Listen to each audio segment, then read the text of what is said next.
Unsolved.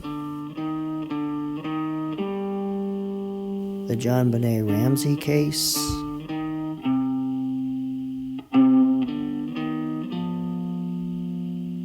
"100% chance."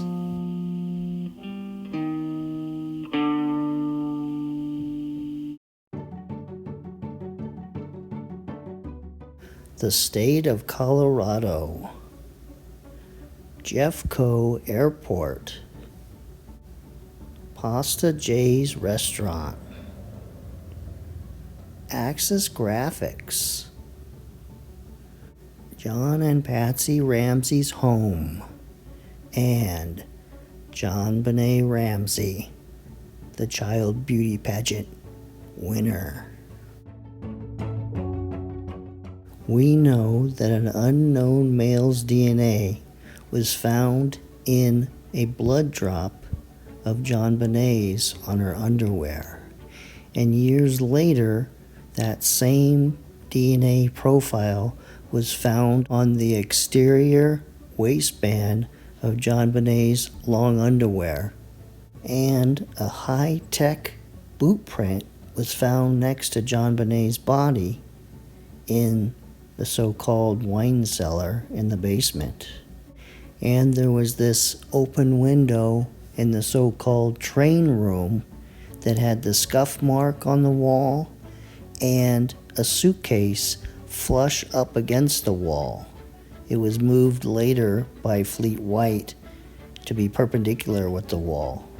Yet, we know that there was a bowl of pineapple on the breakfast dining room table that neither John nor Patsy would acknowledge that they placed on that table.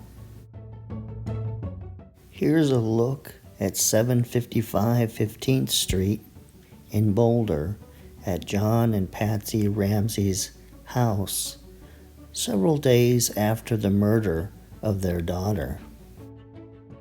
Now, across the street from their house, neighbor Melody Stanton woke and heard a scream sometime after midnight on December 25th and into the morning of December 26th.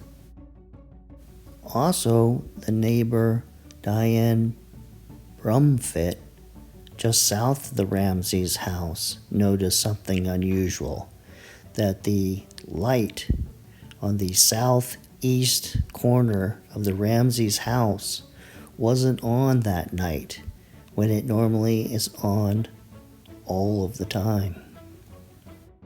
And neighbor Scott Gibbons, to the north of the Ramseys, stated that he saw a light on in the Ramseys' kitchen around midnight that night. Now, in this video, we focus on an intruder writing the ransom note and see if there's clues to tell us who that person might be. Yet we don't shy away from the fact that Patsy or John might have wrote the ransom note. It has foreign faction. It's addressed to Mr. Ramsey and says they're a member of a foreign faction. So, would someone stalking JonBenet in the beauty pageants write a ransom note claiming to be a foreign faction? It's possible, but it's less likely. The note requests $118,000, the same or close to the same amount as John Ramsey's work bonus that he received several months before. Would some stalker from the beauty pageants know this amount? Or does it make more sense that it was somebody from John Ramsey's business? Or maybe somebody who worked in the Ramsey household that noticed a pay stub with that amount? The note states to use that good Southern common sense of yours. But John Ramsey wasn't from the South. He was born in Nebraska and raised in Michigan. and later moved to Atlanta. So, doesn't that imply that the person who wrote the ransom note, if it's not Patsy or John, they were not aware of John's background? Just enough to know that he moved from Atlanta to Boulder. Now, another clue is the use of John's first name at the conclusion of the ransom note. And it seems like the author has disdain for John. And who would have the most disdain? Certainly someone who was terminated from their job and maybe felt that John was a good friend and turned on him. Or maybe someone who had mental problems. Now, the closing of the ransom note with the SBTC and victory gives insight also. Again, it goes back to a foreign faction, something to do with the business and international reach. And the word victory suggests the person got their revenge on John by what he did. Now, looking at the results of our question, the number one choice was someone following the child beauty pageants. But looking at the clues in the ransom note, it doesn't really fit, or it's not the best fit. An employee of Axis Graphics seems like the best fit for the clues. Someone that knew John, maybe not personally, but through the job, somehow knew the $118,000 work bonus, and since the business was international, they might have promoted the idea that a foreign faction committed this crime. Now, there's a myth that the police didn't investigate other people besides John and Patsy Ramsey. And this newspaper article, it says JonBenet investigation focuses on father's employees.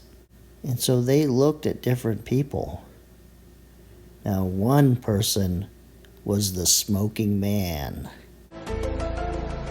Axis Graphics had a policy that they did not hire people who smoked because of health care costs.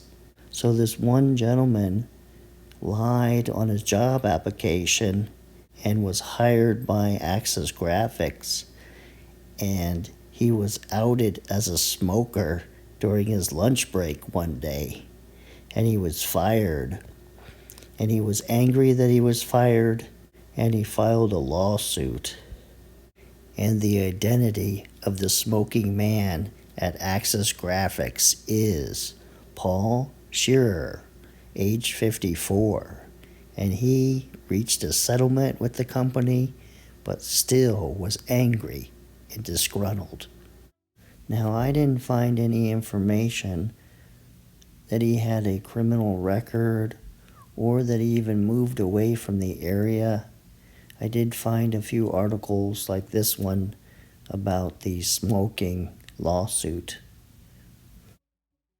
Now, another ex-employee of Axis Graphics was Jeff Merrick, and he was a longtime friend of John Ramsey's back to the early 1970s.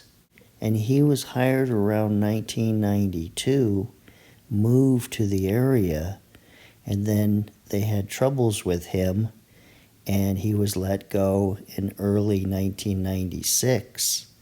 And that put a burden on him because he had just moved to the area and had expenses. And Patsy's mother wasn't a big fan of Kathleen. And it's known that the Ramseys had several people over on different occasions, and the Merricks had been at their house on more than one occasion. Now, Jeff found another job at Caldwell Banker, but they only lived in Boulder a few years after JonBenet's death and ultimately moved to Vero Beach, Florida, where Jeff got a job in real estate and Kathleen got a job as a high school English teacher. Now, when questioned by the police where they were on Christmas, Jeff and Kathleen said that they drove south to Aurora, Colorado to visit their brother-in-law. And then afterwards, when they returned, they visited Dick Foote, or Richard. And so, who is this Richard? Well, his full name is Kevin Richard Foote, and he has a criminal record. Now, I know looking at this photograph, he looks too fat to be able to fit through the Ramsey's basement window that night. But keep in mind that he's older in this picture. He got arrested years after JonBenet's murder. And where I wrote age 34, that's the age that he was when JonBenet was murdered. Now here's a newspaper article about him more than a dozen years after JonBenet's murder, and you can pause it and read it. But it concludes with, records show that Foote has been arrested about a dozen times in Colorado from 1993 to 2003 for allegations of fraud, theft, and larceny.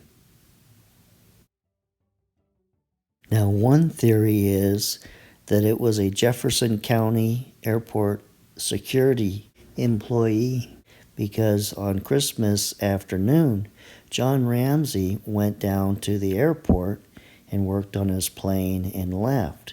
So security down there would know that John was leaving the following morning. They might have access to his work records and pay stubs because Axis Graphics had a hangar there that John kept his plane at. Now, many people are familiar with Mike Archuleta, John Ramsey's pilot and friend, but they're not aware of this man, Richie, who is also a pilot for John. And here's a look at what he looked like when he was in high school. And he had a business down at the airport there. And his business became quite successful years after JonBenet's murder. He doesn't have a criminal record. Still, someone who worked for his company or the airport might have known John and spoken to him and known he had money, known he had a daughter, knew he was going to be away, and maybe saw John's daughter and decided to do something evil on Christmas night. And you should keep in mind that this newspaper article came out the Friday before that Christmas with the photograph of John Ramsey and how successful his business was.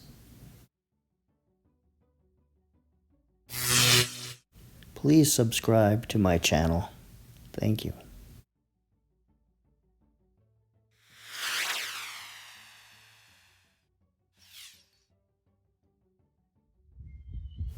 Well, this ends this episode of Unsolved. And here's a goose by the side of a lake. And I'll see you next weekend with a new episode.